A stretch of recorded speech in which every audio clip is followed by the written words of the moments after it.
ഒരു കുട്ടി പിറന്നു വീഴുമ്പോൾ അവന് ഏറ്റവും കൂടുതൽ സന്തോഷം നൽകുന്നത് അവരുടെ മാതാപിതാക്കളുടെ സാന്നിധ്യമാണ്. അവന് സ്നേഹം ലഭിക്കുന്നതും സംരക്ഷണം ലഭിക്കുന്നതും മാതാപിതാക്കളുടെ സാന്നിധ്യത്തിലാണ്. എന്നാൽ അങ്ങനെ ഒരു അവസ്ഥയിൽ ജീവിക്കാൻ കഴിയാത്ത ഒരു കുട്ടിയെക്കുറിച്ച് നിങ്ങളൊന്ന് ആലോചിച്ച് നോക്കൂ. മാതാപിതാക്കൾ ഇല്ലാത്ത അനാഥരായി ജീവിക്കേണ്ടി വരുന്ന ഒരു കുട്ടിയുടെ കാര്യം വളരെ ദയനീയമാണ്. അവർക്ക് സന്തോഷമോ സമാധാനമോ ഇല്ലാതെ അവൻ ജീവിതം മുന്നോട്ട് കൊണ്ടുപോകുന്നു. അങ്ങനെ ഉള്ള ഒരു വ്യക്തിയെക്കുറിച്ചാണ് ഞാനിവിടെ പറയുന്നത്. അത് മറ്റാരുമല്ല, 2026 പത്മവിഭൂഷൺ അവാർഡ് നേടിയ സഖാവ് VS അച്യുതാനന്ദനാണ്.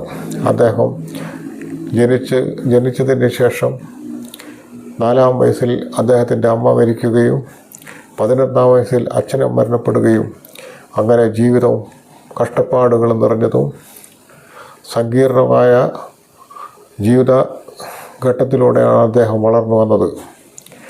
എന്നിട്ടും ആ പാവപ്പെട്ട ജനങ്ങളുടെ തൻ്റെ ജീവിത അനുഭവങ്ങളിൽ നിന്ന്, പട്ടിണിയും ദാരിദ്ര്യവും കഷ്ടപ്പാടും ഉള്ള ജീവിതത്തിൽ നിന്ന് വളർന്നു വന്ന അദ്ദേഹം അതേ അവസ്ഥയിൽ ജീവിക്കുന്ന പാവപ്പെട്ട ജനങ്ങളുടെ ഇടയിൽ പ്രവർത്തിച്ചുകൊണ്ട് അവരുടെ ഇടയിൽ ഒരാളായിക്കൊണ്ടാണ് അദ്ദേഹം ജീവിതം, രാഷ്ട്രീയ പ്രവർത്തനം മുന്നോട്ട് കൊണ്ടുപോയത്.